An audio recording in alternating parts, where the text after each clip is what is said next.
Hi Mrs. இப்போ நம்ம கேரளா பொண்ணுங்க கிட்ட வீடியோ பண்ணிருக்கோம். ஹாய். அவங்க கிட்ட போய் பேசலாம். கேரளா பொண்ணுங்க ரொம்ப பிடிக்கும்.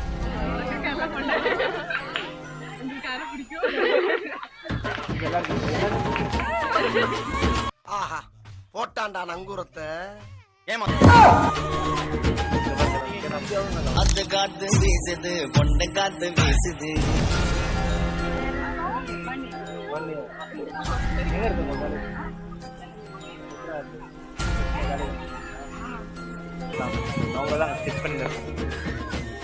அவங்க வர எவ்வளோ சின்சியராக நின்று இருக்காங்கப்பா, நாங்கள் நல்லா எழுதுவோம் அப்படின்ட்டு.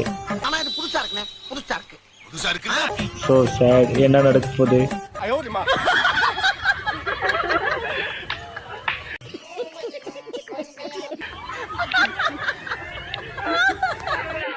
ಬರೀ ಇಂಥದ್ದೇ. எப்படி காதல் உங்களுக்கு?